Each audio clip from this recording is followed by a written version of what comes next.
ایک چور اور بادشاہ کی بیٹی۔ کسی زمانے میں ایک چور تھا، وہ ایک بادشاہ کے محل میں چوری کرنے کے ارادے سے گیا۔ رات کا وقت تھا اور محل کے ایک کمرے سے بادشاہ اور اس کی بیوی کی گفتگو کی آواز آ رہی تھی۔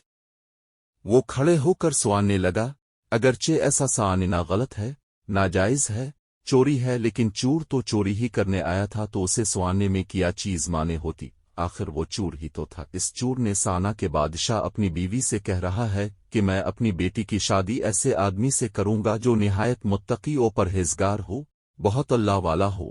جب چور یہ بات سوان رہا تھا تو اس کے دل میں خیال آیا کہ کیوں نہ میں کچھ ایسا بن کر دکھاؤں کہ بادشاہ میرے ہی ساتھ شہزادی کی شادی کر دے۔ دل میں ایک حرص پیدا ہو گئی۔ اب وہ چوری کرنا تو بھول گیا، لیکن دھوکہ دینے پر اتر آیا اور گھر جا کر بہت دیر تک سوچنے لگا کہ کس طرح میں اس بات میں کامیاب ہو سکتا ہوں۔ پھر ایک تدبیر اس کی سمجھ میں آئی کہ بادشاہ کے محل کے قریب ایک مسجد ہے، اس میں جا کر بزرگانہ لباس پہن کر اور ان کی وضاقت اختیار کر کے وہاں دن رات عبادت میں مشغول ہے کر بیٹھ جاؤں تو شاید یہ بات بادشاہ تک ضرور پہنچے گی کہ کوئی آدمی یہاں ایسا متقی پرہیزگار ہے جو دن رات اللہ کی عبادت میں مصروف ہے، تو ہو سکتا ہے کہ بادشاہ کی نگاہ میرے اوپر پڑ جائے اور میں شہزادی سے شادی کے لیے چن لیا جاؤں۔ یہ اس چور کا ایک نہایت حقیر اور ذلیل دنیاوی مقصد تھا جس کے لیے اس نے یہ ارادہ کیا۔ پھر اس نے اپنے پروگرام کے مطابق بزرگانہ لباس و پوشاک، وضاقت اختیار کر کے اس مسجد میں جا کر نمازوں پر نمازیں، ذکر و تلاوت، مراقبہ سب شروع کر لیا۔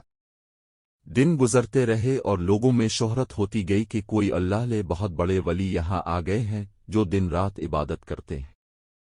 یہاں تک کہ یہ بات بادشاہ تک پہنچ گئی کہ یہاں کوئی اللہ والے آ کر بیٹھے ہیں، جوان، زہد و عبادت میں لاجواب، تقوی و طہارت میں بے نظیر۔ جب بادشاہ کو یہ بات معلوم ہوئی تو انہوں نے اپنے ارادے کے مطابق غور و فکر شروع کر دیا کہ شہزادی کے متعلق جو سوچا تھا اس کے لیے اسی کا انتخاب کیوں نہ کر لیا جائے۔ بادشاہ نے اس سلسلے میں گفتگو کے لیے اپنے وزیر کو بھیجا۔ وزیر اس شخص کے پاس مسجد پہنچا اور بادب ہو کر اس سے کہا کہ میں آپ کی خدمت عالیہ میں بادشاہ کی طرف سے ایک پیغام لے کر آیا ہوں۔ اس نے پوچھا کہ کیا پیغام ہے؟ وزیر نے بتایا کہ بادشاہ نے کئی سال پہلے یہ فیصلہ کر لیا تھا کہ وہ اپنی بیٹی کا نکاح ایک ایسے شخص سے کریں گے جو بڑا متقی و پرہیزگار ہو، اللہ والا ہو، اور وہ اس کی تلاش میں تھے۔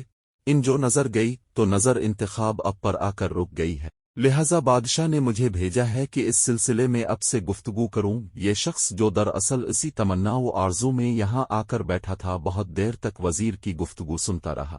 اس کے بعد اس کی آنکھوں سے آنسو جاری ہو گئے۔ وزیر نے پوچھا کہ کیا بات ہے؟ تو کہنے لگا کہ آج جو پیغام لے کر آپ آئے ہیں یہ پیغام مجھے منظور نہیں ہے۔ وزیر نے کہا کہ کیوں منظور نہیں؟ اس شخص نے کہا کہ دیکھیے میں صاف صاف بات آپ کو بتاتا ہوں کہ میں اصل میں ایک چور تھا اور ایک مرتبہ بادشاہ کے محل میں چوری کے ارادے سے گیا تھا۔